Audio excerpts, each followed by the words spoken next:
Look, an authentic map by Turgot. It would be a pity if it rotted in a safe deposit box. We cannot do that. These are cut deposits. Oh, Matilda did tell me long ago to take care of my study at home. There you go. I know someone who can remove these marks without damaging the map. Really, we're just talking about stealing court stuff while the king is sitting here. He was listening to us talking about stealing evidence.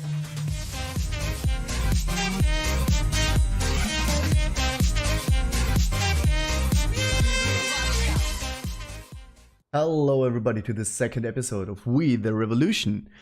In the last episode we had a mock trial with our son, followed by a trial on a innkeeper who was diluting his wine. In today's episode, well, let's see what happens. Right now we do have a letter from King Louis XVI. Which means, I'm actually not sure, does it say somewhere which year it is?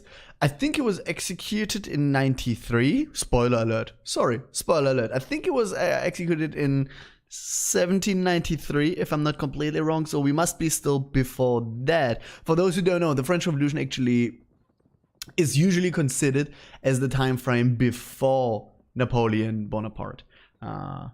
Which is confusing for non-French people. I know, because it was confusing for me when I was learning about it. But yeah, because Napoleon himself wasn't really democratic. He was more of a dictator. He called himself the emperor, but by any definition, he actually was a dictator.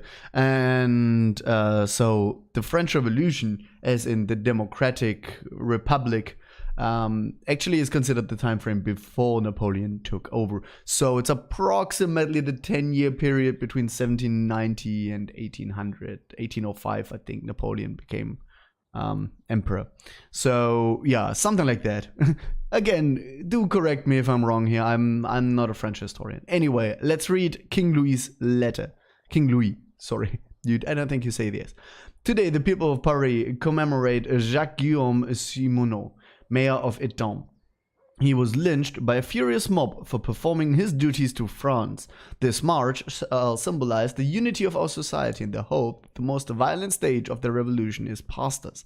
Let us make sure that no other loyal servant of France becomes a victim of such hatred ever again. All right. So the mayor was murdered by an angry mob. I'm not sure which side the mayor was on, though. Again, in those times, you don't really know. Like, people just got murdered a lot. There was a lot of murdering going on. Simon was a good, loyal officer. Those bastards lynched him for observing the law. Will you join me at the march? See, I know where the revolution is headed, so I want to definitely kiss ass with the revolution. I'm not sure what the revolutionaries would want me. But he is my mentor, I think. Yeah, I'm gonna join the march. If he just did the law stuff, I mean, that's basically what we're trying to do, right? We're trying to follow the law even against that. So yes, we will march with you. We ought to show that we oppose the self-appointed executioners and stand alongside of victims. I wonder why the king has taken the trouble to show up. Louis XVI marching arm in arm with the people of Paris. That is unexpected. Well, but that is positive. King Louis. Oh, it's the king himself, Louis Capet. Continue, please. I'm merely an observer. Do not change your habits for me. I heard a thing or two about a young and ambitious judge of the tribunal. I was curious whether he is guided by justice or by entertainment, as some would say. Okay. Here we have the king. He's just watching us. I have a king watching me as I work. Okay, we have the revolutionaries. They want this person in prison. We have the common folk who want him going out. Let's look at the case file. Convicted by Nathaniel Desiraf. The defendant, he's accused of theft and burglary. The defendant is Olivier Muglet, a 65-year-old master locksmith who is famed among Parisian burglars as an expert on openable locks. Last month, he was commissioned by the owners of a Parisian glassworks, Jean-Rude Louis Roux and Ferdinand Salon, to construct locks for ornate chests for valuables, presumably as a gift for their wives. The craftsman praised his latest creation as thief-proof. Shortly following their completion, the industrialists' houses were hit by a series of burglaries committed by a recent newcomer to Paris. Hector Villon, the thief from Orléans, was caught in the act and shot by Ferdinand Zola. So the thief himself is dead. An expensive two-gut map of Paris with the houses of the recently robbed industrialists marked on it was found on the deceased. Surprisingly, Salan had given Magla an identical map as advance payment. The deposit was in addition to the agreed remuneration from all the employers. Okay, there's the second page. Further investigating information came from the owner of the Ginger Margot Inn. She recalled that on the night preceding the burglary, the locksmith met there with a man she didn't recognize. Based on her description, we were able to identify him as the aforementioned Hector Villon, the burglar. The men allegedly engaged in an evening of drinking, sponsored by Mugler. Evidence: the map that was found. Alright. Let's look at this. There are 8 questions to reveal, okay? We have the map of Paris, that is evidence. We have the drunk evening, that's cause of the events. We have the marks on the map as evidence. Famous thief is... I'm not entirely sure where to put the series of burglaries as cause of events, I'm pretty certain. Lock construction.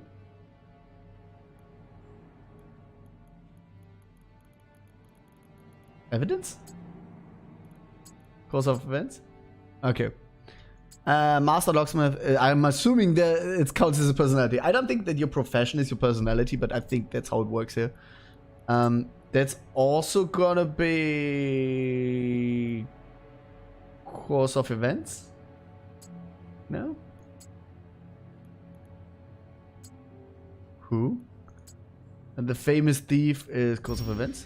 Okay, we got all the questions. It was a close one though. We didn't have any wrong questions to go, but we did it. We got all the questions. So let's start asking.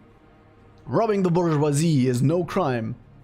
According to the case file, you are citizen Olivier Muglet, is that correct? Indeed, it is, Monsieur le Judge.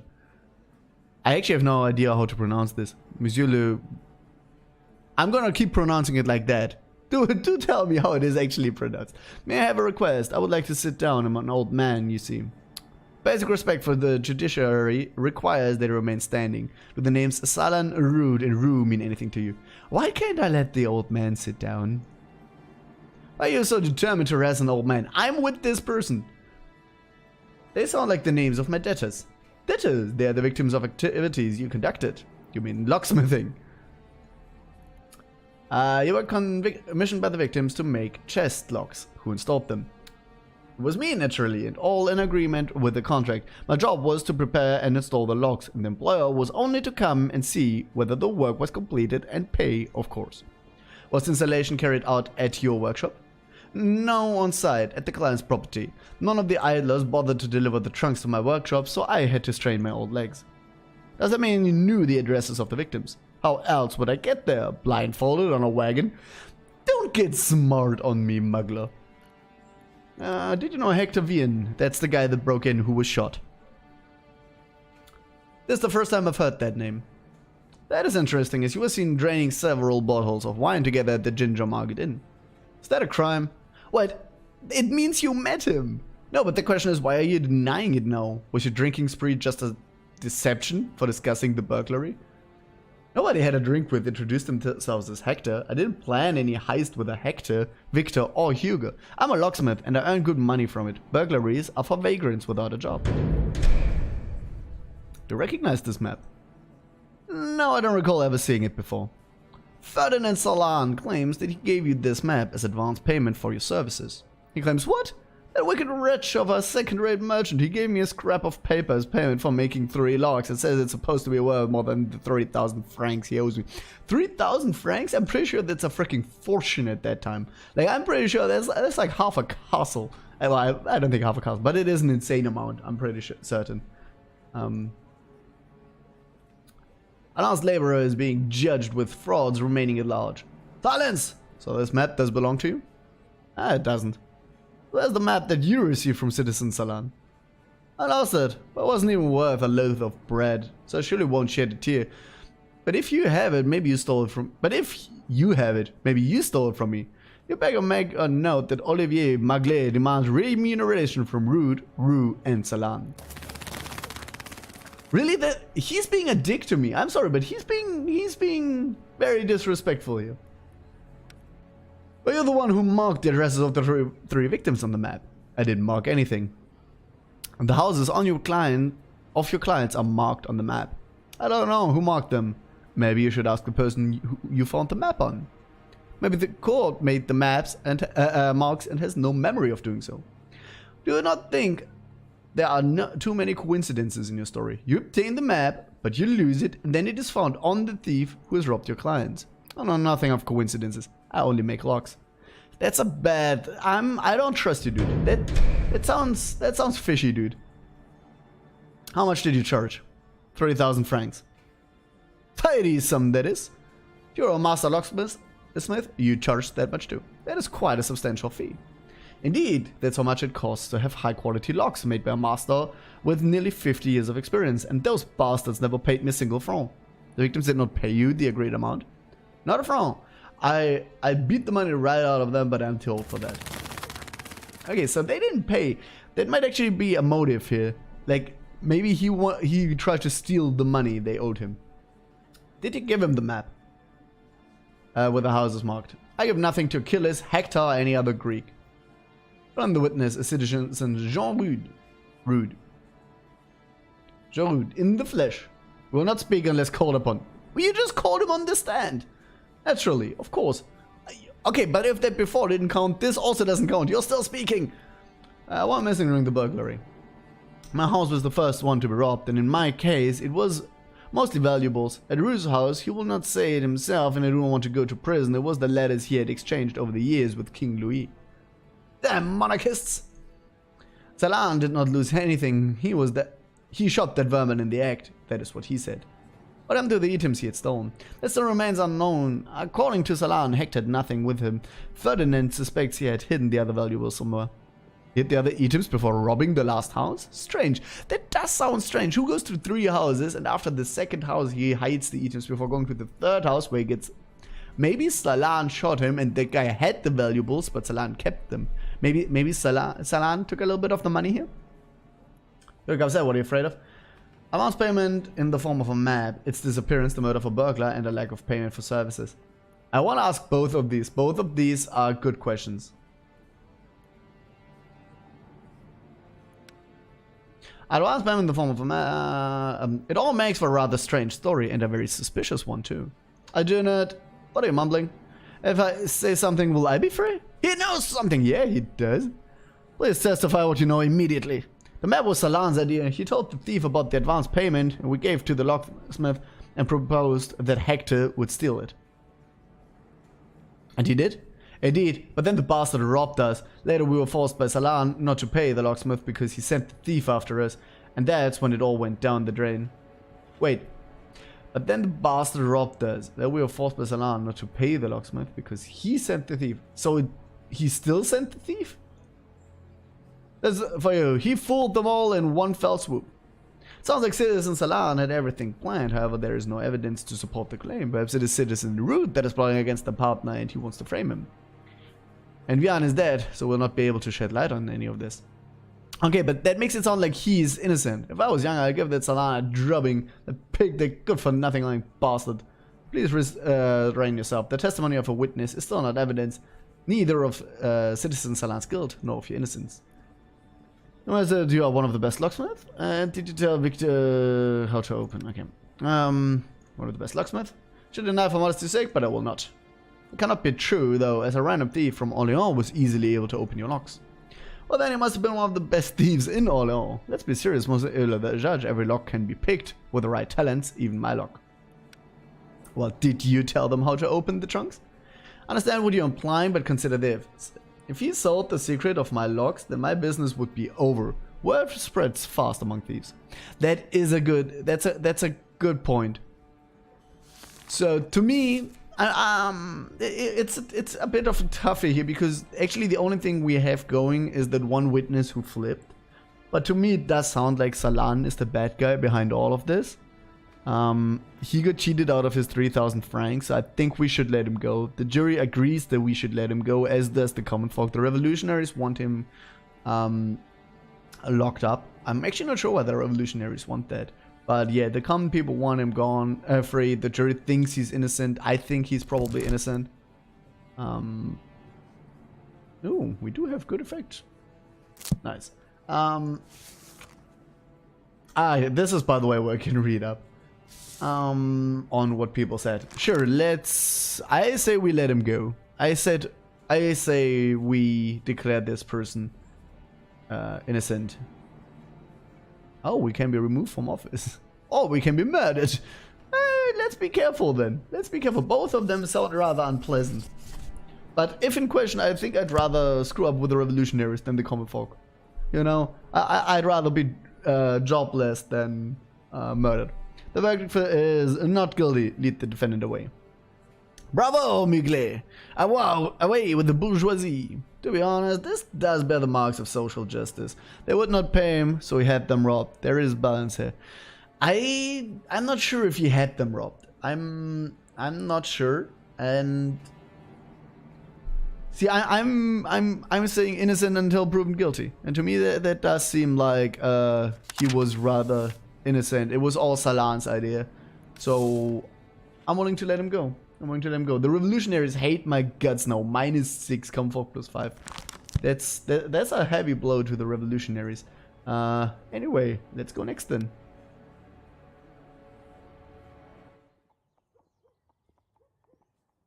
Look, an authentic map by Turgot. It would be a pity if it rotted in a safe deposit box. We cannot do that. These are cut deposits. Well, Matilda did tell me long ago to take care of my study at home. There you go. I know someone who can remove these marks without damaging the map. Really, we're just talking about stealing court stuff while the king is sitting here. He was listening to us talking about stealing evidence. There were people who truly loved him. He reminded the French they had noble ancestors.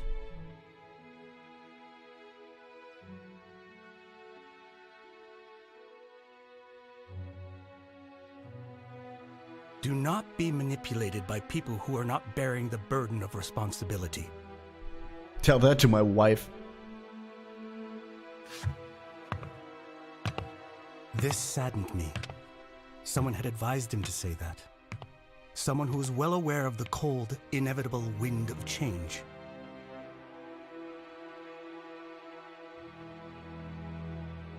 I did not pity the king, but those who will come after him, as they will not have great ancestors.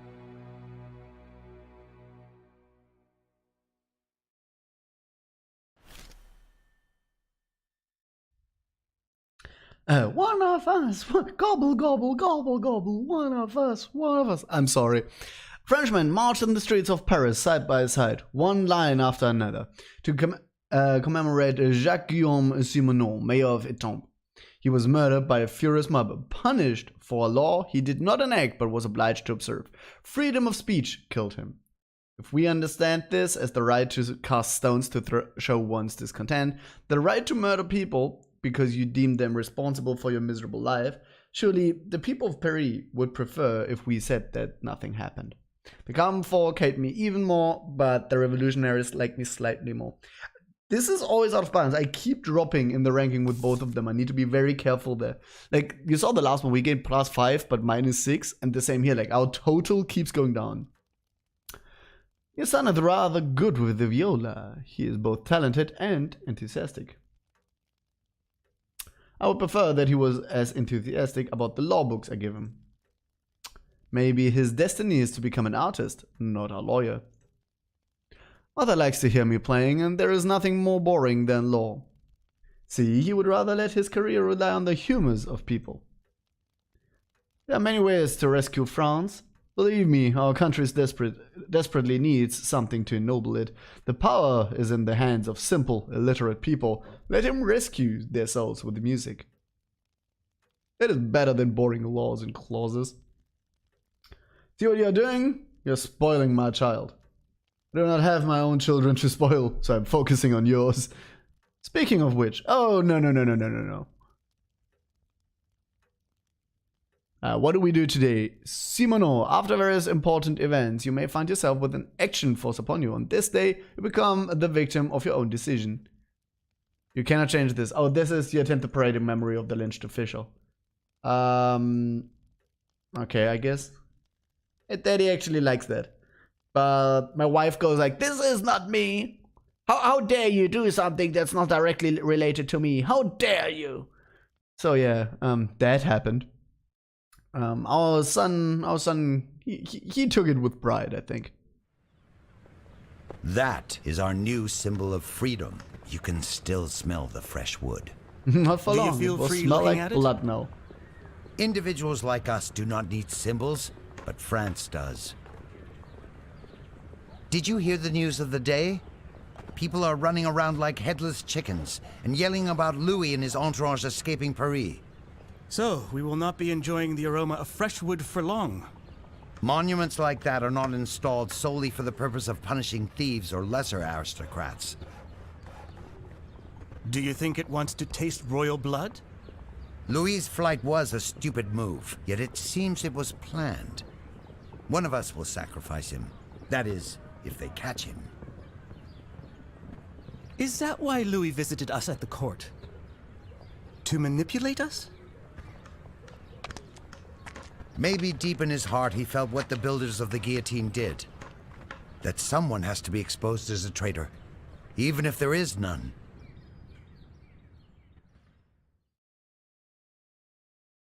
Yeah, I'm not convinced here that if the king had not fled France, that they wouldn't have killed him. Like, I'm pretty sure you would have been guillotined anyway. Welcome, citizen Fidele. My name is Antoine Quentin Fouquier de Tinville. That is one name I will never be able to pronounce in my life. Antoine Quentin Fouquier de Tinville. I am the public prosecutor that has been assigned to assist at every tribunal trial starting from today.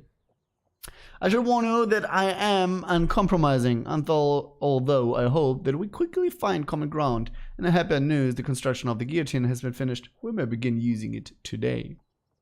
Yes, we've seen it. Against gone, treason! Anyone with information about his whereabouts should immediately disclose it to the authority. Robespierre. Robespierre, if you know, he's the big fish of the revolution. Okay, he's the big guy. All right. How do we have here? We want the common folk want him murdered. The revolutionaries want him freed. Whoever that is. I think there's no information on the hierarchy. We have David. David Burrell and Robespierre. Let's read up on that real quick. An artist and politician, his paintings often refer to the revolution. When it comes to his political career, he is an efficient deputy of the convention. Those two areas of his life are blending together and feeding back on themselves. For example, when he led the closure of the Académie Française, the same institution that had rejected him for many years. He is a longtime friend of Judge Fidele. Yeah, we're good buddies. Burrell, the aging commander of the National Guard. He has seen enough to not put trust in ordinary people, even if they are able to start the revolution. And Robespierre, owing to his passionate devotion to the revolutionary cause, he is widely referred to as the Incorruptible. As leader of the radical Jacobins, he preserves order in the National Convention with an iron fist and, if need be, terror. Undeniably the most powerful man in Paris at the age of revolution. As yet, none have dared defy him.